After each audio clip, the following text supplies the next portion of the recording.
Good morning, Empire. What's going on, faithfuls? It's your boy Mike from the Nothing But Niners crew. We are here with a morning special, man. For you East Coast guys, it's almost afternoon, but not quite, right? Still morning. West Coast guys, it's definitely still morning over there. So we're going to take you guys through your ride to work, or if you're just getting into the office, you got a little something to tune into here. But let's start with the formalities, guys.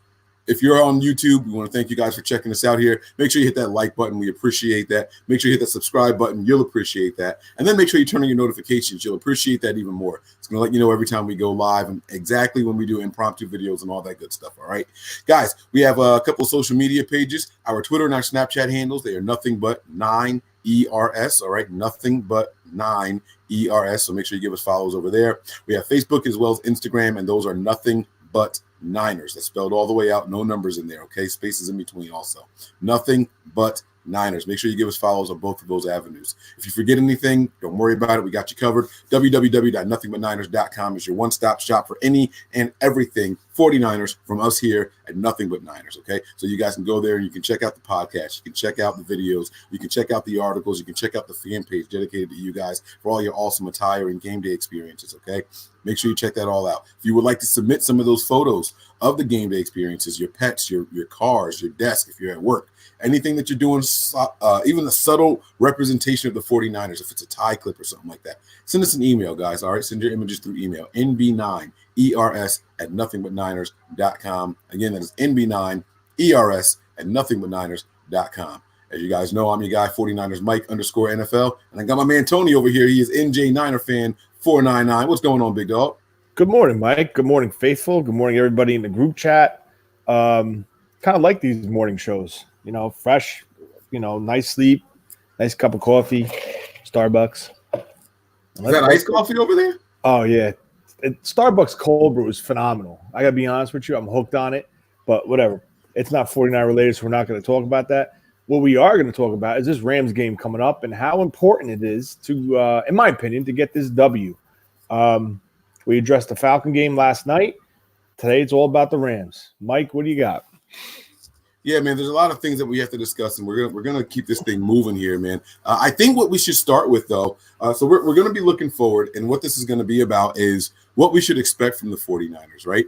We kind of touched on it last night in the show, but there's a lot of things here that we didn't touch on. And I think what we should start with, Tony, is the injury front. We should go into detail about each one of these injuries, people that we're going to be getting back either this week and the upcoming weeks, or maybe even into the playoffs, and what they bring to the table.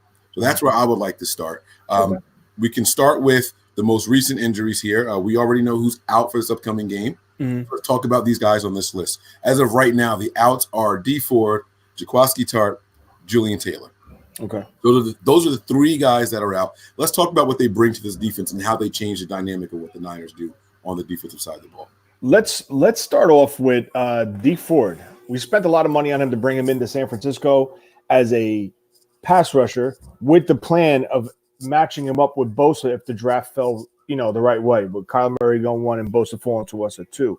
You know, thank God, knock on wood, it all worked out that way. We got, you know, our guy, and we got our match as our defensive ends. Clearly, it hasn't been the greatest year for D Ford with the tendonitis in the knee and the hamstring issue, probably for overcompensating for the injured knee. He tweaked his hamstring, and he's been unable to play. Listen, a lot of us said he's going to come in and be the starter from day one. I don't think we need him to be the starter on day one. I think he needs to be the rotational player. I know he's being paid like a starter, but getting him back is going to be a huge boost to this defense. What he offers is 100% speed off the edge. And he always lines up opposite of Bosa, or sometimes he lines up on the interior with either Buckner or Armstead lining up on the outside. If he can heal that hamstring up to at least 90%, 95%, and he can make it back for the playoffs, hopefully, knock on wood, we win out and we get that bye. That's another week of rest. So now you're going into the divisional round with a healthy D Ford and Bosa. That is what we need. That is what we desperately need, because the threat of him even being on the field, lined up in that wide 9 technique, it takes the pressure off of the other three rushers. 100%. It is a night and day difference. You saw it when he was on the field compared to when he's not on the field, and now it's Valoga lining up in that spot instead of Ford. We need to get this man back and healthy for this playoff run. The next guy I want to address is Mr. Jaquaski Tart.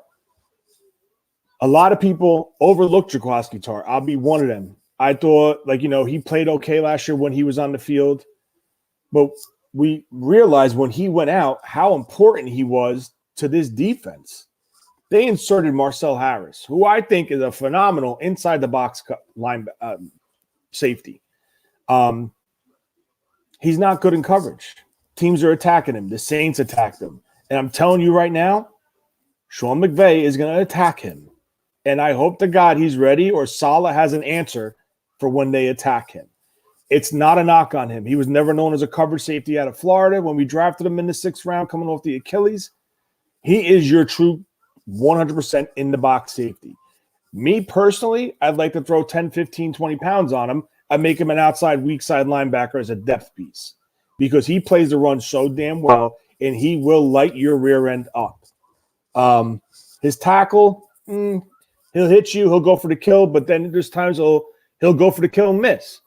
But listen, he came off the practice squad. He has made some big plays as a starter due to injury, but he has given up some huge plays that cost his team some victories. The last guy I want to touch on is Mr. Taylor, Julian Taylor. Drafted it in the 6th round 2 years ago. He is a preseason all-star. He has come in. He has played well.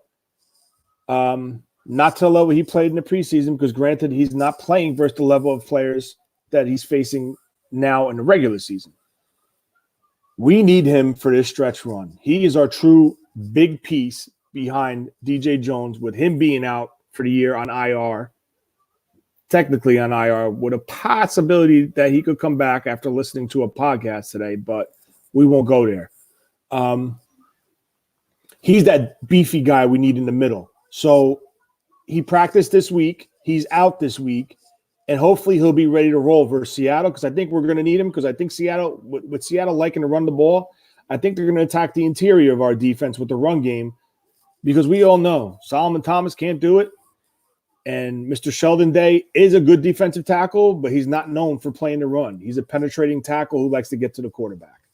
So those are the 3 guys that are out, and that's my thought process on those 3 guys. So I'm gonna do this in reverse. I'm gonna ask you some questions about these guys. Okay, we're gonna start with Julian Taylor because that's where you ended up there. Mm-hmm. Is Julian Taylor really that important in this scheme, or is he that important because of the injuries now? So I think there's a little bit of a difference. We didn't see Julian Taylor for the first 6-7 weeks of the season. Correct. So, I mean, how crucial is he, or is he crucial now because of the lack of depth on that defensive line? I think he's crucial now because of the injuries. It's not a knock saying he's not a good player and he can't have a spot in his roster going forward, which I think he will have a spot in his roster because of the free agents that are coming up and the play of Solomon Thomas. But we need him now because he's 300 pounds, and everybody else on that defensive line that plays that nose technique is under 300 pounds. So, I mean, they tried Contavious Street, who is strong as a bull, who is somewhat quick but not as agile as DJ Jones, believe it or not. But he is strong, and he will push people back into that backfield similar to what DJ Jones does. So now we need a beef guy. We need a more versatile run guy. So that's where I think they're going to insert Julian Taylor, and that's where I think he's going to help us. Granted, he's healthy and able to play. Because I'm telling you, we can't stop the run with Solomon Thomas. It's not happening. I'm sorry. All right, so that's fair. I understand what you're saying there. He's definitely the lesser of a couple of evils, so you want to get him back there. And then you were talking about Jaquaski Tart. I think his importance is very high. I think between Tart, Ford, and Taylor, which one of those guys? Now, obviously, it's not going to be Ford. We think Ford's coming back for the playoff run. Mm-hmm. Which one of these guys do you think comes back first? Or do you think that maybe we see both Taylor and Tart back against Seattle? I'm hoping we see Taylor and Tart back versus Seattle. I really do. Because like I said, I touched on Taylor with his size and an ability to play to run a little better than Solomon Thomas and Sheldon Day. I think Sheldon Day's best fit as a situational pass rusher, rotational guy. And listen, you sprinkle in Contavious Street, you hit him with Taylor, you hit him with Solomon Thomas and Sheldon Day, and you just rotate those guys. But I think we really desperately need Jaquiski Tartt back for this stretch run. I know he's not playing this week, and he has fracture. Is it a fracture rib or a fracture rib cartilage? I don't know which one it is, but ribs are very painful. Yeah. Ribs are very painful injury. So I think we desperately need Jaquiski Tartt back. I would rank him as D Ford, Jaquiski Tartt, Taylor, even though it's going to be, I honestly think it's going to be Taylor. The way they're going to return this is Taylor, Tartt, Ford. Right, but you think the level of importance is Ford, Taylor. I mean, Ford, Tartt. Ford, Tartt, Taylor, yeah. Okay. All right, I got you there. All right, so here's some other injuries that are also out there. We have my guys. Now, they're questionable, but they're expected to return. That's going to be Richard Sherman and Kwan Williams. They're actually fully healthy. The questionable people right now are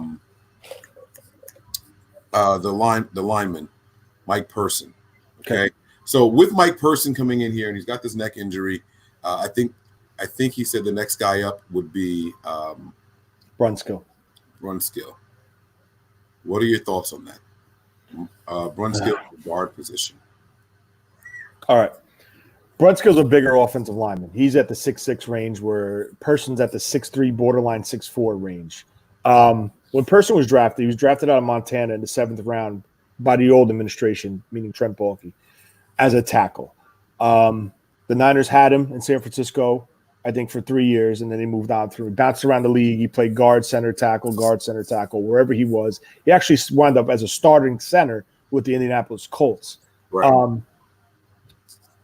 My concern with Brunskill is, A, he's very tall, okay? So if his pad level is not low, he will get bull rushed right into Jimmy. Jimmy will hit him in the back of the head on one of his, short to intermediate routes because he's a taller guy. My second thing is, and this is something we've touched on numerous times, the play of Joe Staley, okay? Started off the Falcon game, not good. Gave up a sack right off the bat. But God forbid something happens to Joe Staley, and Brunskill's going to go out there. Now, what do they do at that right guard spot if not Person's out? All we have right now, if I'm correct, is Garland as an interior guy. Brunskill has the ability to play all 3 spots across the interior, all 3 spots on the offensive line. And then we have Justin School. There's no true backup guard as of now, if I'm correct. If Brunskill, if Pearson is hurt and he cannot go, it's going to be Brunskill. But you got to hope Staley improves his play and does not get hurt, where we need Brunskill to kick outside again.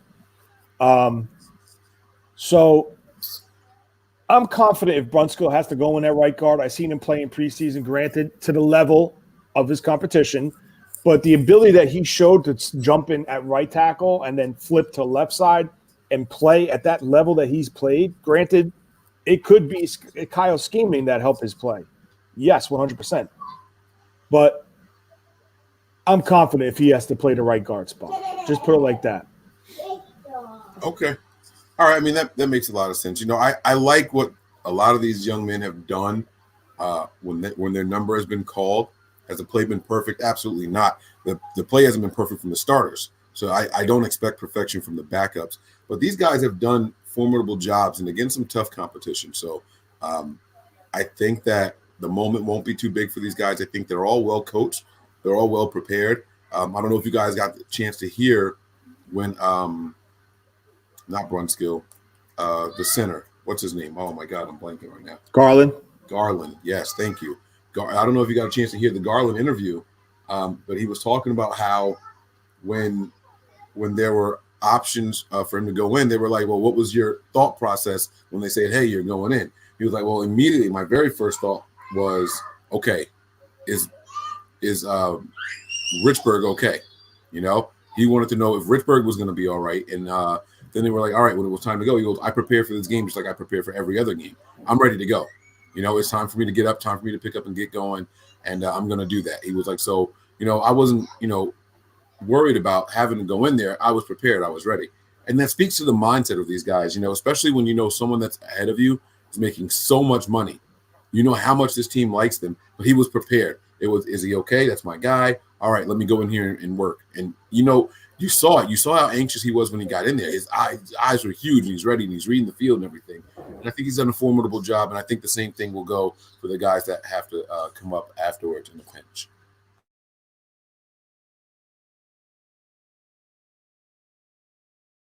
You were on mute, buddy. Sorry.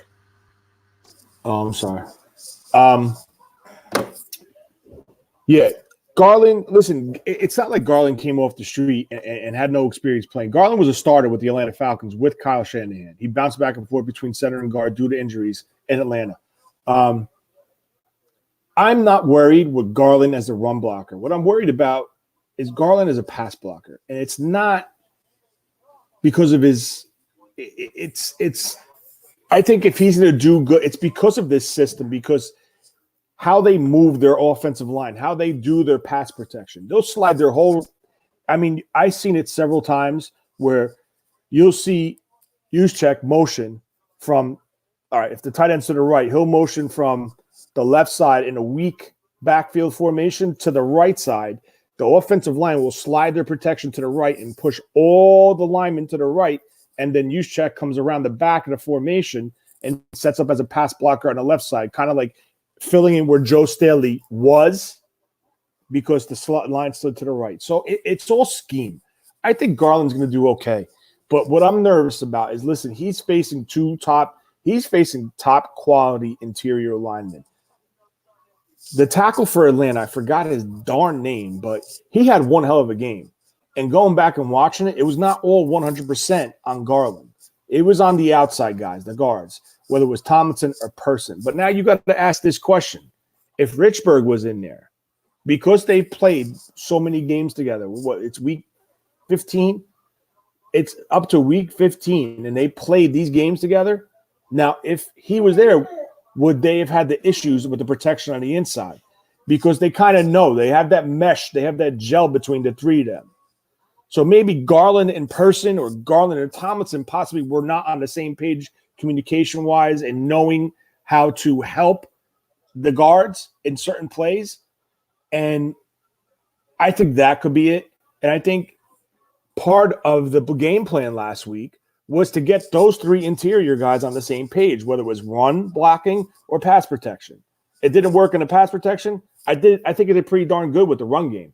So it's going to be interesting to see facing Darnold this week, who's probably the best defensive tackle in the league.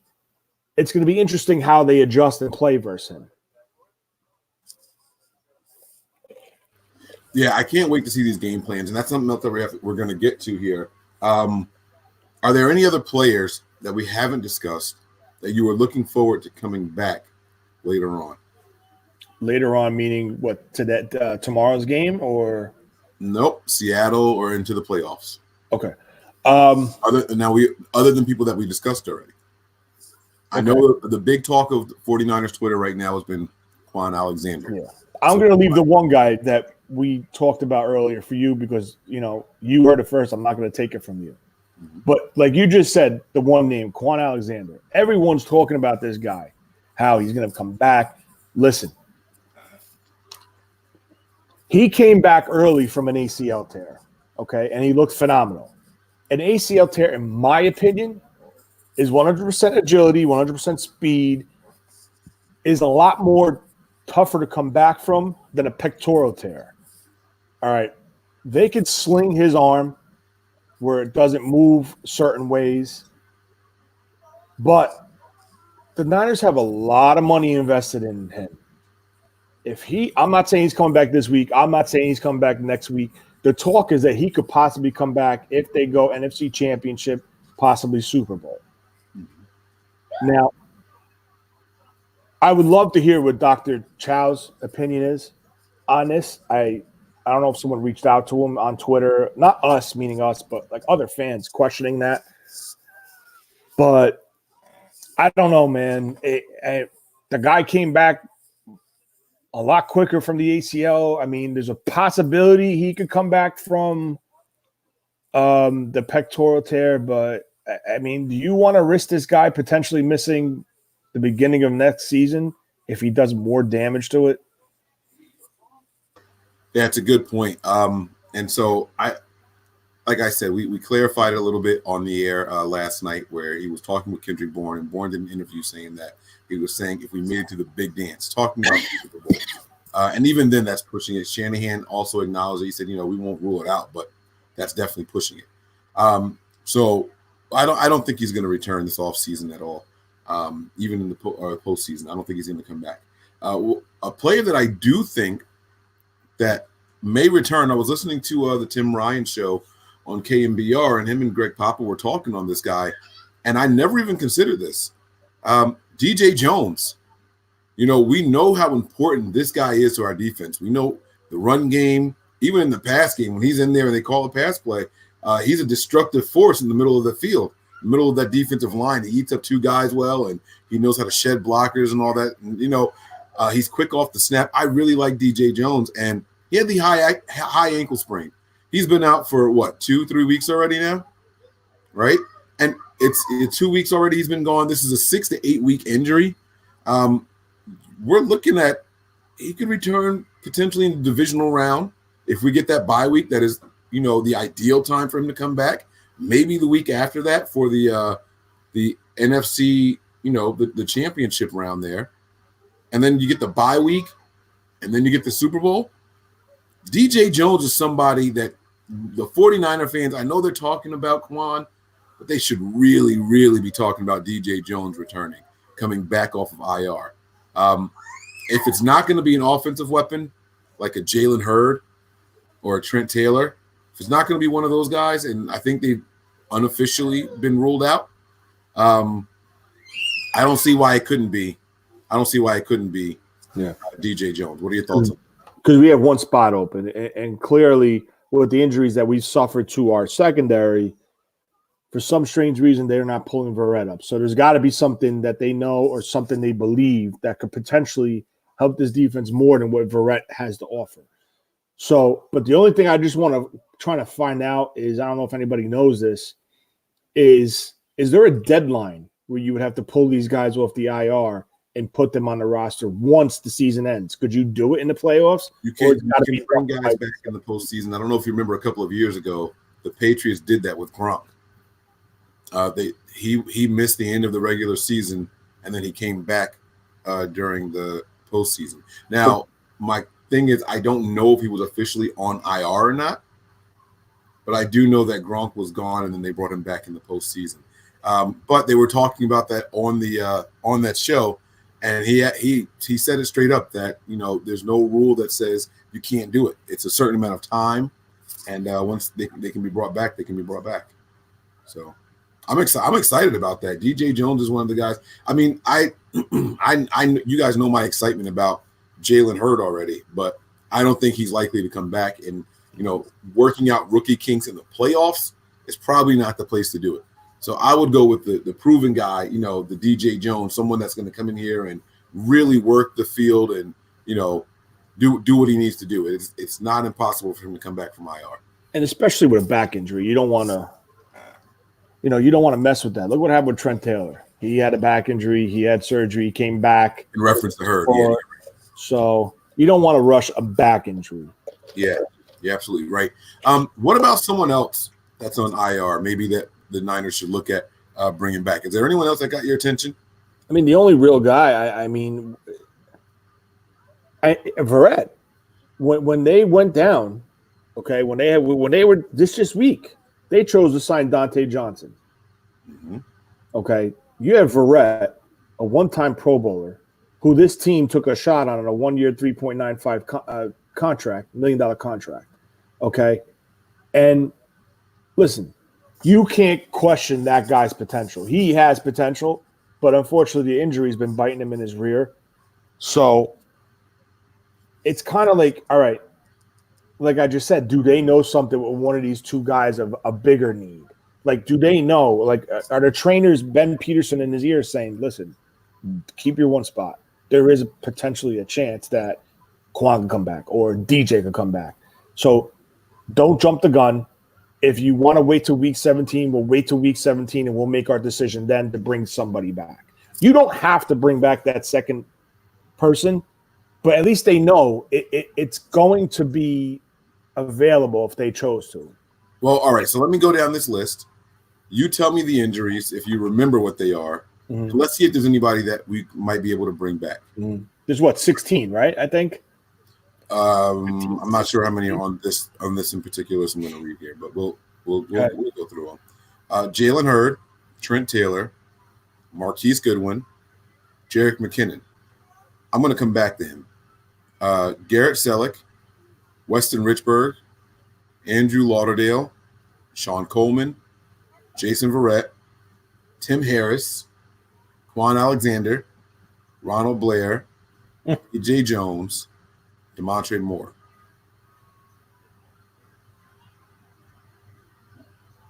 What was DeMontre Moore's injury? I want to say his forearm. Now, when did he go out? When did he go out? Because let me tell you something. Go ahead. When did he go out? No. I'm going to look it up. You go ahead. You keep going. Potentially. All right. We weren't able to land Terrell Suggs with a claim. Even though we put a claim in, he wasn't coming to us anyway because the teams in front of us all put claims in. So scratch him off. If they could potentially bring back DeMontre Moore for a playoff run, I think it could benefit that defense and help with Bosa. Now the question is, in my opinion, I think one of the 4 tight ends that we have on this roster are gone. To bring him, I would still keep Valoga. As crazy as it sounds, because I don't think he's doing anything, but I think if DeMontre Moore is able to come back and able to play, he could take Valoga's spot now, and then Valoga could drop back to the lesser role, more of a spell type player, a spell relief player. So Moore injured himself in the Packers game. He broke that forearm in the Packers game. So that was November 24th. So it's been about a month since then. That's 4 weeks. Let's 4 weeks. Broken arm. Let's Google how long does it take for an arm to heal. Broken Google arm recovery time. All right, now everybody is different, but it's 6 weeks. It says it's 6 weeks. This guy could be back by our first playoff game because next week would be week 5, and then the bye week would be week 6. It's possible, man. It's really, really possible. All right, so this says a bone takes 6 to 12 weeks to heal. Okay. Now the question is, I don't know did he have surgery? I think he did have surgery to put probably a plate in. So if they inserted a plate or screws, he could be the guy that could come back. And listen, we're not trying to open up Pandora's box here. We're just throwing scenarios out. Right. I'm not saying this is what we heard. I'm not saying this is what's being reported. This is just strictly like hypothetical scenarios. Mike's asking me a question who I would like to have off realistically, and that could potentially be the one that could sneak back for a stretch run. And he would be so valuable in this front right now. But you saw what happened with Mostert, who broke his arm, came back, had the surgery, had the off season, and they noticed there was an issue, so he went back out. Didn't refracture it, didn't have, but something didn't fuse right or mesh right. Right. So it potentially could be a possibility. I mean, I don't know the full rules, being that he was put on IR then. Right. Is he eligible to come off now? Like, I don't know. but it's an interesting scenario. Isn't IR an 8-week rule? IR means you're out 8 weeks. I think so. It is. Yeah. So what is 8 weeks? Well, the divisional round? No, the round after that. So it would be the NFC Championship game. If Yeah. we make it. Let me see. NFL injury reserve rule. It's an interesting scenario. It really is. It says the injury reserve list is reserved for players who suffer a serious injury that will keep them off the field for a long time, at least 6 weeks, not 8. I didn't know that. Now, what is that? What is it? What's the rules as far as designated to return? It says teams can now return 2 players from injured reserve once he spent at least 8 weeks on the inactive list. So they do have to be on the inactive list for at least 8 weeks. Inactive list meaning inactive on game days or inactive totally not on the 53? That I don't know. How long does a player have to stay on injury reserve? This kind of occurrence is likely with NFL Players Association give up the IR return rule. Starting a couple of years ago, 2 players per year on IR have been eligible to practice for 6 weeks, at least 6 weeks from the date the play was placed on IR. Okay, so this is saying at least 6 weeks from the date they were placed on IR. That's a little different than what I just read before, where it says teams can now return 2 players from IR once he spent at least 8 weeks on the inactive list. This is from August of this year, where it's saying 6 weeks. Now, guys, we're not experts. We're looking this all up. We're trying to find these things as we're going here. So don't hold us to anything. We should not be your source for this kind of information. But we're playing it by ear and we're looking it up, So it's pretty cool, man. I mean, I don't think he's completely ruled out. Honestly. Mike, pull that comment up by Dre Berry. Which one? He's onto something there. I think he's 100% right. You see, IR restarts for the playoffs. That's how Ray Lewis came back from a torn bicep. Dre, I think he's 100% right. Because there was questions if Ray Lewis was going to be on the playoff roster. I remember that. That's the year I think they won the Super Bowl versus us. That was against us. That was 2012. Hold on, let me see. All right, generally these players may not practice or return to the active roster for the rest of the season, including postseason games or Pro Bowl, in which they are placed on the IR list, but they are allowed to return to the team. Let me keep looking here. You got to remember that was a long time ago also, Dre. Dre might be right about the Ray Lewis thing, but that was we're going on 7 years now. You know what I'm saying? They have definitely changed and upgraded rules since then. I'm trying to see anything about playoffs.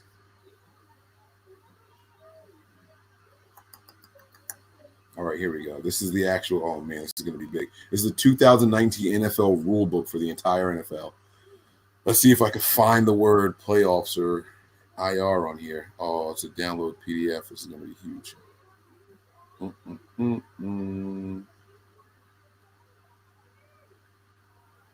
All right. This is massive, guys, so bear with me.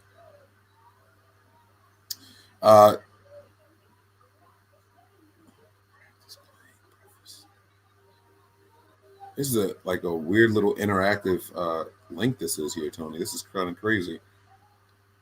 Order of rules, official signals. Oh man, this is like all the rules here. Maybe we should do a show on this. We'll do some little research. I got to be a little bit more prepared, guys. I don't like to. Yeah, I don't want to waste time like looking at the monitors trying to research stuff while we're rolling. But this is nuts, man. I'm looking at this, and there's so much here. I'm gonna bookmark this, and we can come back and revisit this for sure. NFL rule book, save the bookmarks. All right, yeah, we'll definitely come back and revisit this, and we'll try to get some more information for you guys. Maybe heading into the playoffs, we'll get some definitive answers here. Player conduct, penalty. Can you hear my daughter screaming in the background? I mean, you hear a little bit, but it's not crazy. I'm playing football with my son. It's all right. He's got me shooting a football into a basketball, man. It's all right. Yeah, the baby's like, Daddy, pick up. I'm like, no, get out of here. Beat it, Buster. All right, so yeah, man. Let me see if there was anyone else on IR that I am missing for the 49ers, because I heard the list was really long, but a lot of the players didn't even make it like from preseason. So the list that were on Twitter were a little bit, I mean, they're accurate. They are the people that were on IR. However, they're just not, they weren't anything that, like, I don't know how to explain it. I don't want to sound like an a-hole either, so let me not say that. Let me see here. It says 17 people in the 49ers IR. Harris, Charette, Moore, Jones, Blair, Alexander, Coleman, Lauderdale, Richburg, Selleck, Goodwin, Taylor, Hurd, McKinnon. Okay, so I said I was going to come back to McKinnon. Mm-hmm. What was his injury that had him placed on IR at the beginning of the season? Because he didn't start the season on IR. Well, it came from last season. He had a torn ACL. We all know that. Week before opening week, going into opening week 1 of the NFL. So what they did was they IR'd him last year. He had the ACL surgery, brought him back, and he wasn't himself. The knee did not heal, or the surgery wasn't as successful as they thought. Clearly had issues, wasn't as fast, wasn't accelerating like he thought he would be, or they thought he would be. But with that being said, he went under for another surgery. And they did this move when we had to cut down to the final 53. So are you trying to say he could be one of the guys to come off? Listen, man, we have no idea who this guy is. The Niners have a really big decision with keeping him, I think, April 1st or something like that in his contract. He's going to be guaranteed a lot of money if we hold on to him too long. Breida's injured. Tevin Coleman's almost ineffective right now. Mostert's missing in action because of the we need him with special teams, in my opinion. I think that maybe McKinnon might be someone that the Niners try to bring up in a surprise. Why not?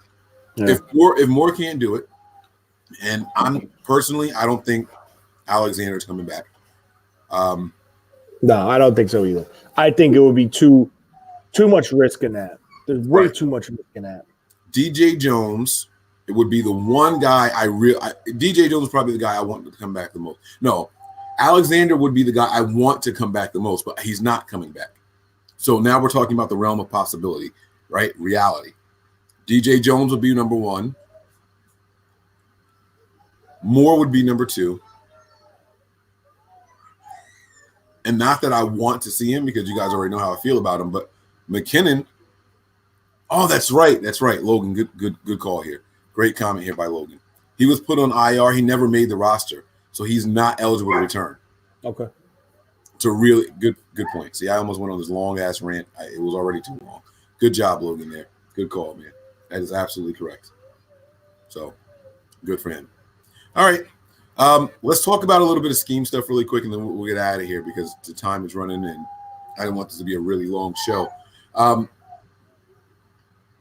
We touched on it a little bit last night. We think that these guys are going to get more aggressive and start working out different plays and all that, right? Mm-hmm. What do you think is going to change as players return and get more health? We spoke about how I think some of the best secondary blitzers are all returning from injury with Sherman, Williams, and Tart. Mm-hmm. Is there anything else that you think we might start seeing more of? You mentioned what Ford can do when he comes in here. Maybe some stunts. We've seen them put him and Bosa on the same side before. Is that something that they ramp back up for the postseason? I mean, what are some of the things that you think we see going forward once the health returns? I think 100%. I think the ability to get to the quarterback and bring him down, you will see come back. The pressure will come back more. They will be able to open up the playbook on the defensive side of the ball as far as tackle end stunts, TE stunts, sending 5 guys, which is usually either the slot corner, which is Kwan Williams, or Fred Warner up the middle with a 5-man pressure. I think as this team gets healthy, and man, I wish we were healthy right now. I wish this team was healthy now to go in and make this run, but we're not. So we just got to, sit back, let everybody rest that needs to rest, and we got to play with our backs against the wall and just go get them. And listening to that podcast yesterday with Kyle on KMBR, he said it. He knows we need to win. It's go time now. We need to play. And I think the team knows it. And with Sherman coming back, I think that's huge. The second one would be Kwan Williams for this week. Kwan Williams boosting the secondary. And once we get that pass rush back, I think you're going to see the defense raise its level again. What, Bubba? Do you think that we make any moves on the offensive side of the ball to help with this team? I know I joked around about Joshua Garnett coming back, right? But do you think the Niners maybe perhaps take a look at some of these guys who are free agents out there, or maybe someone that they have stashed? What do you think about something like that, man? Do you think anyone comes back? For what, the defense? The offense. The offense side of the ball. Because, all these defensive players that we're going to bring back are going to directly affect the scheme and the way that they play the defense, right? Correct. So, but I think a lot of that is obvious, so we don't need to dwell on that a lot. We know the difference between a Richard Sherman and a Mosley, or you know what I'm saying, a Williams and whoever they decide to put in the slot. Hart and Harry. We know the differences, and the differences are significant enough where we don't need to go into it, right? Yeah.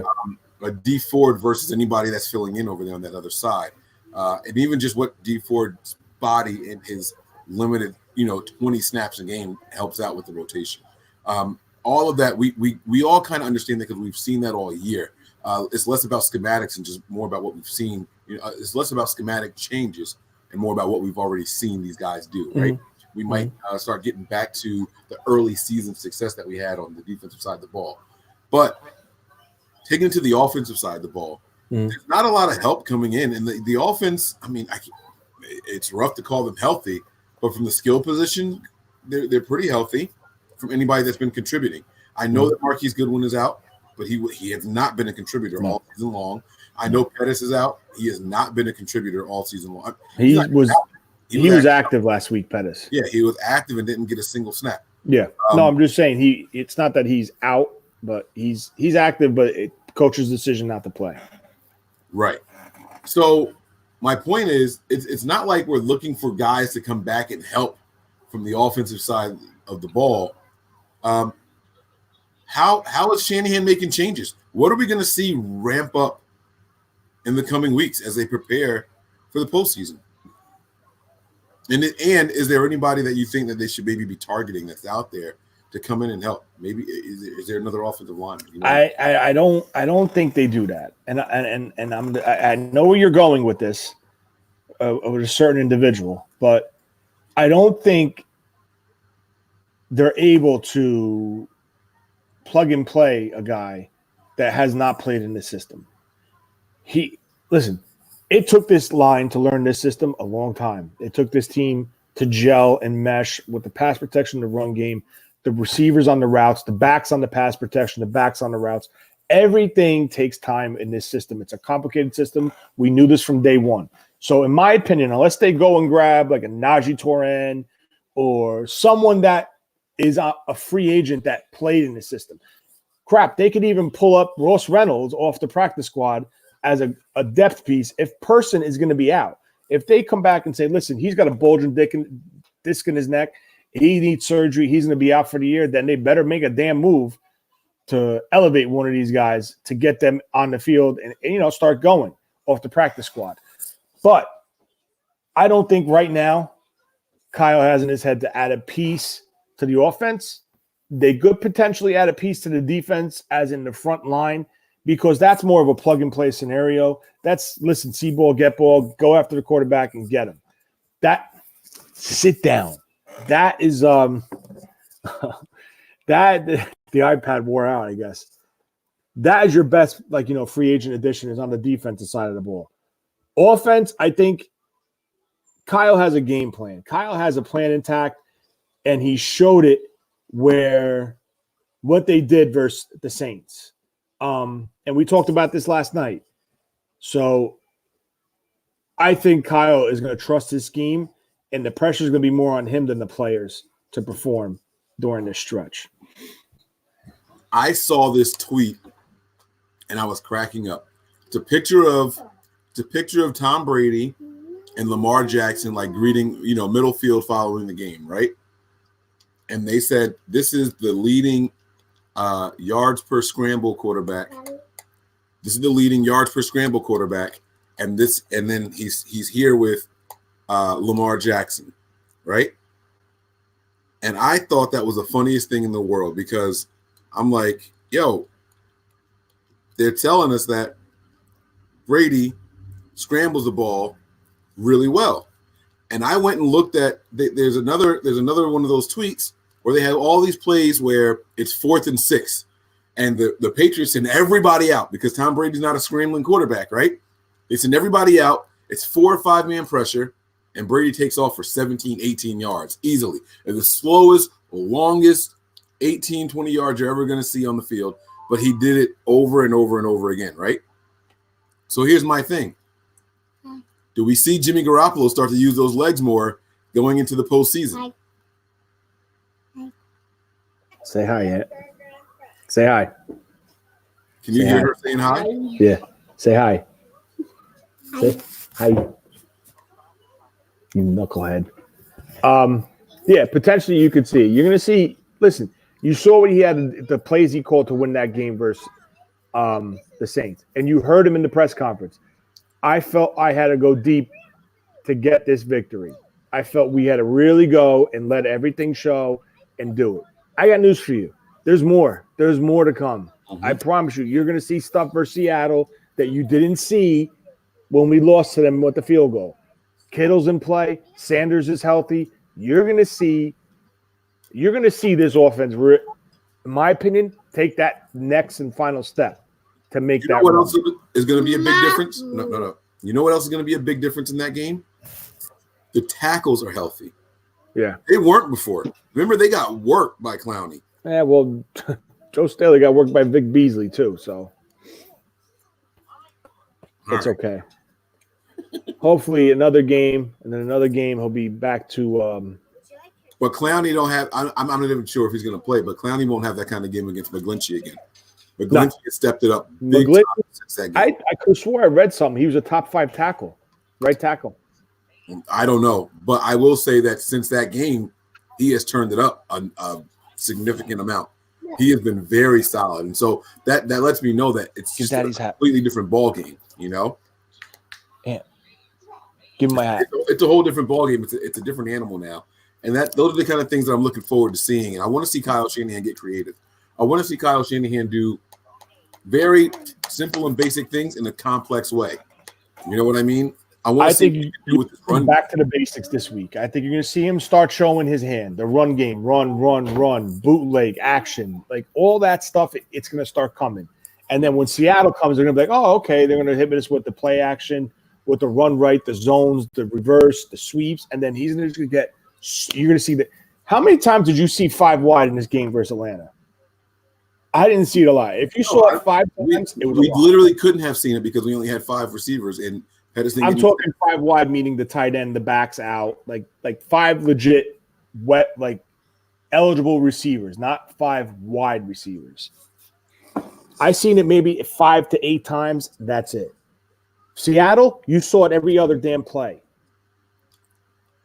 You think it was that many times? Yes. Versus Seattle. No. I mean this last game. I mean, what do you mean? Yesterday against the Falcons. You think you saw it 5 times? Yeah, I think I saw it between 5 to 8 times. Oof. You're counting juice too in that, right? Yes. I'm talking about 21 personnel aligned on the line of scrimmage, 5 wide. Mama. Yeah, it's okay. No, I get what you're saying. Okay. I see what you're saying. And then, but see, they're doing this thing with these bunch formations now. You know what I mean? You remember the you think back to the Kittle cluster. That's what I call it, where they have the 3 guys on the one side and the 2 on the opposite side of the line. You know what I mean? Yeah, what that is, that breaks man coverage. Right. That's versus man heavy teams. Like you might see it this week because I think the Rams, since they listen, I'm not going to take credit. I'm not going to discredit the Rams. They are who they are. They're a good team. You can't take credit from them. Jalen Ramsey is who he is, but he is a talented cover corner. Who is he shadowing this week? I don't know. I don't know if he's going to flip. I don't know if he's going to shadow. I don't know if he's going to stay on one side. He's shadowing, and it's just a question of who. Is it Sanders or is it Kittle? It could be Sanders. Who's the biggest threat? Who's the biggest offensive threat for the 49ers? I think it's Kittle, but you're not going to line Kittle wide, and I don't think you're going to put Jalen Ramsey interior. No, on the interior. They do that all the time with Jalen Ramsey. They put him inside a lot? They put him on tight ends. He covered Travis Kelce for an entire game. He's also covered Sanders for an entire game when they played Denver.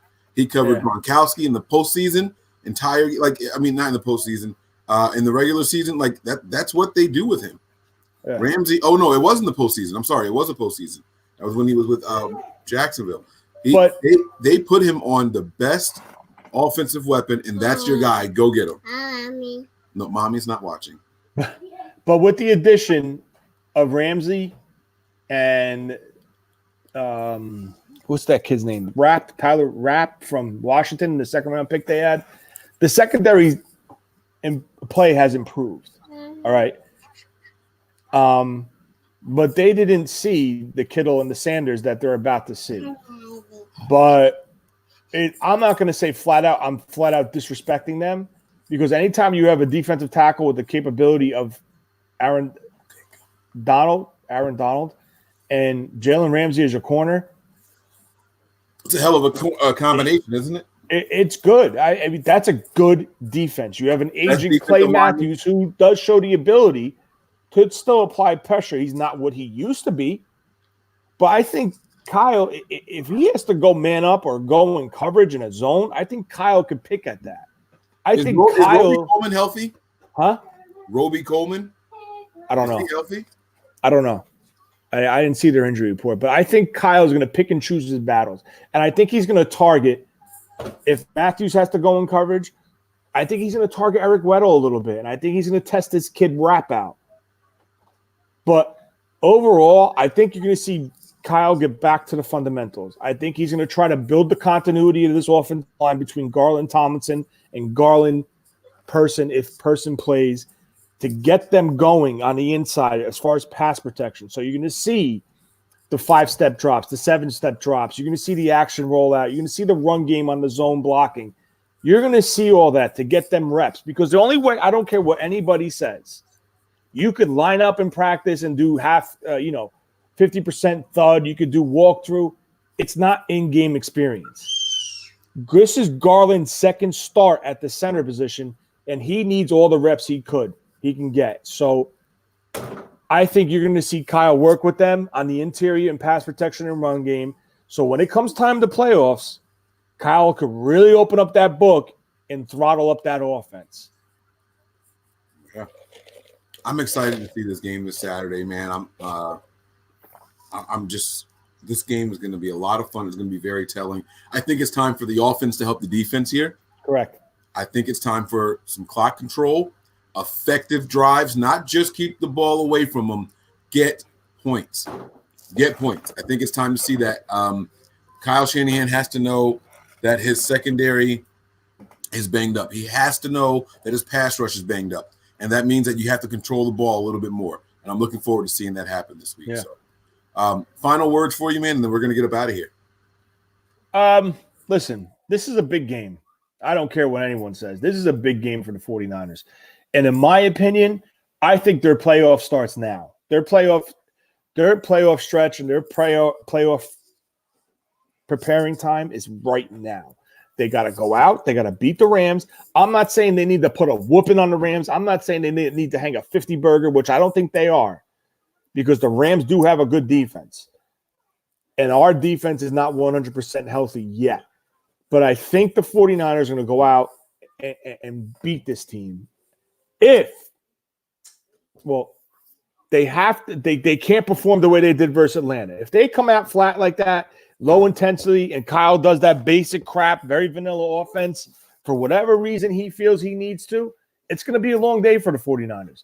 Because believe me, McVay is waiting. McVay is waiting for payback because they beat him at home in LA in the Coliseum. So don't think McVay is going to be like, you know what? Listen, they're still in the hunt. They have a minimal % chance of getting in the playoffs, okay? So they have to step up to the challenge. They have to play above the level of their opponent, not at the level. So if they come out and they do what they need to do and they produce at a level, I think they win this game. Mike, I got to take this phone call real quick. I just took a phone call also. That's why I gave Tony his final thoughts. So I'm going to go ahead and give mine now, guys. I agree with a lot with what Tony was just saying there, and what I want to see from this upcoming game is situational football.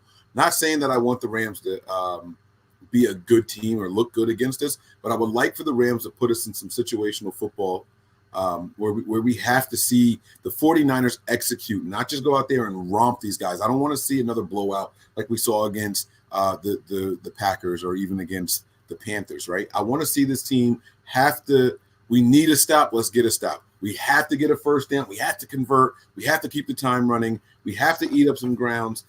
We have to score on this drive. I want to see them put in some situational football situations. I want to see them in these situations, and I want to see the Niners answer the bell with the current roster. Yeah. We're beyond using injuries as an excuse anymore. This is playoff football, like Tony said, like Nick said last night. This is playoff football. It starts right now. And so I want to see these guys not only get the call, they got to answer. They have to answer. It's one thing if your phone is ringing. You got to answer, though. You know what I'm saying? And so I want to see this team come out here, and I want to see Shanahan help the defense with the offense. I want to see the offense help the defense, okay?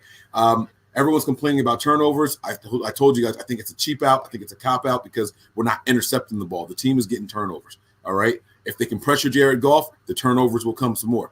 You know what I'm saying? So let things play out naturally. This is a better team than what they were last year. Better quarterback situation. All right. I think my daughter just fell off the bed. So I'm going to wrap this thing up here, guys. Thank you guys for checking us out here. We're going to get going, though. All right, guys. You guys be safe. She's crying. That means she's not unconscious. I'm okay. I'm not going to panic. But I do have to go over there and get to her, man. We will check you guys later on. Maybe we'll bring another show later this evening also, guys, okay? So make sure you guys have that like and subscribe button pressed, but those notifications are even more important. So turn on your little bells, all right, guys? We'll see you guys later. And like I said, next time we talk, there'll be no more holes in my house. It's time to get those repairs done right now after I repair my daughter's head. So I'll talk to you guys later, all right? Tony, man, thanks for jumping in. I appreciate it. Yeah, no doubt. You guys know the deal already. Prepare for glory.